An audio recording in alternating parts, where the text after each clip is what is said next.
Hello प्यारे बच्चों, कैसे हैं आप लोग। आई होप कि अच्छे होंगे। बच्चों, आज हम बनाने वाले हैं एक्सरसाइज 6 से।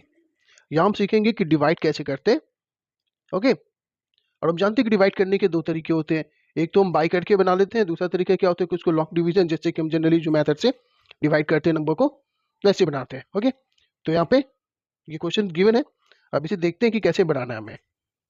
ओके। तो आइए करके देखते हैं पहले क्वेश्चन को सॉल्व। तो जैसे कि पहला क्वेश्चन है, इसमें आप देखते हैं कि 24x² वाई क्यूब को डिवाइड करना है 3xy से।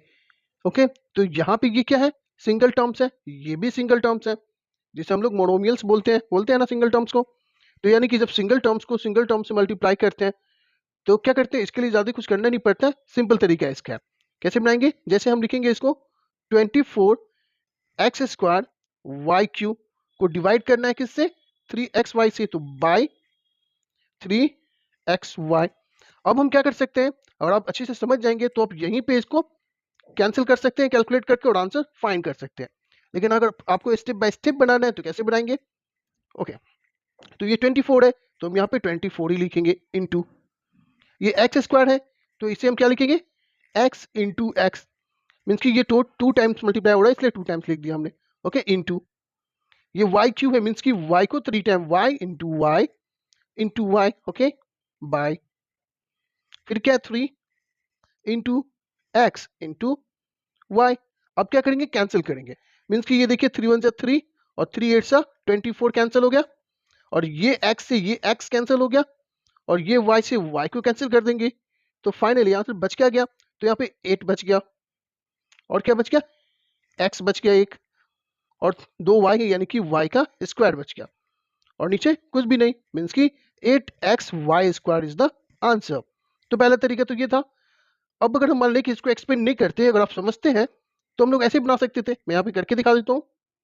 जैसे कि 24 है तो हम क्या लिखते हैं, 24/3। ओके। अब यहाँ पे क्या है कि x² है और यहाँ पे x है, तो हम जानते हैं कि जब बेस सेम होता है और पावर, जो बेस सेम होता है और डिवाइड है तो पावर क्या होते हैं, माइनस हो जाते हैं। तो यहाँ 2 है और यहाँ पावर 1 है, तो 2 में से 1 गया तो क्या बचेगा, 1।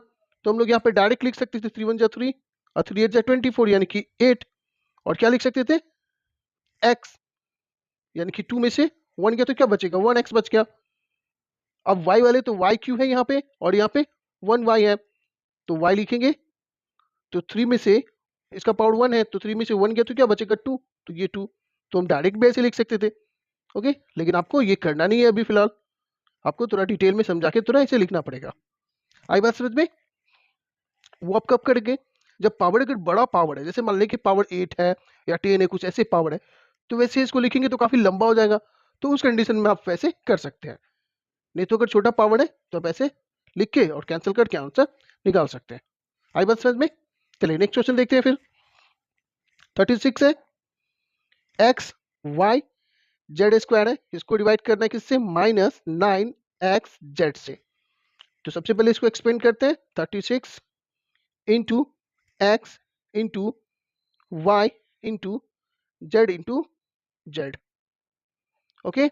अब यहाँ पे -9 इंटू एक्स इंटू जेड। अब 9 1 सा 9, 9 4 सा 36, और x से x कैंसिल हो गया, z से ये z कैंसिल, तो क्या बच गए, ये 4y और ये z। ये क्या है, माइनस है, तो डिनोमिनेटर में तो माइनस होता नहीं है तो ऊपर ही माइनस जाएगा, तो आंसर क्या हो गया, -4yz। है ना जी। चलिए नेक्स्ट देखते हैं फिर।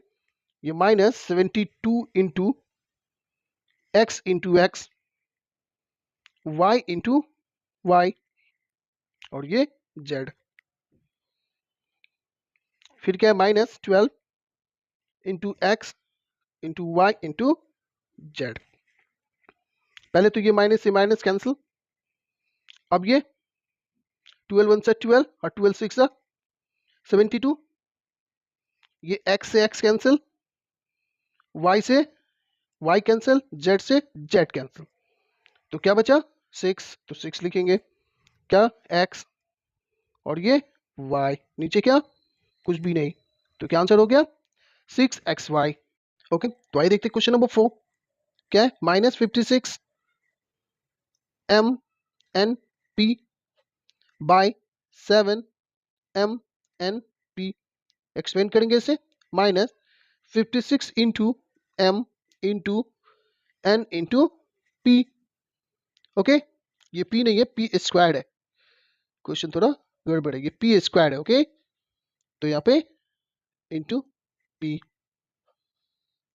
ओके, माइनस 56 mnp स्क्वायर को मल्टीप्लाई करना है 7 mnp से। ओके, चलिए फिर 7 into m into n into p।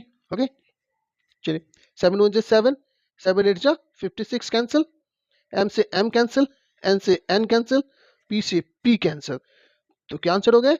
-8p। Okay, तो इस तरह से -8p आंसर हो गया इसका। तो आप इसे इस तरह से बना सकते हैं, बहुत सिंपल सा क्वेश्चन था। लेकिन कब बनाएंगे इसे? जब मोनोमियल्स को मोनोमियल से मल्टीप्लाई करें, यानी कि जब सिंगल टर्म्स वाले को सिंगल टर्म से डिवाइड करना हो तब। वैसे इसे आप जैसे कि लॉन्ग डिवीजन मेथड से भी बनाते तब भी आपको आंसर ये आ ही जाता। ओके, लेकिन इस तरह की कंडीशन में आप इस तरह से बना सकते हैं, पहला चीज। दूसरा चीज ये कि जैसे यहाँ पे मैंने आपको समझाया, तो ये आप कब कर सकते हैं? जब ये पावर जब छोटा हो, है ना, तभी तो हम इसको इजी तरीके से लिख सकते हैं। लेकिन अगर पावर बड़ा है, 10 है पावर, या फिर 8 है, या 16 है, तो उस कंडीशन में इसे इतना लंबा तो लिख नहीं सकते हैं। तो वहाँ पे जो मैंने बताया वैसे आप लिख सकते हैं कि जब बेस सेम हो, डिवाइड होता है, तो पावर माइनस हो जाता है, तो आप ऐसे आप उसको लिख के बना सकते हैं। आई बात समझ में? चलिए, तो अब देखते हैं क्वेश्चन नंबर 2। ओके ना।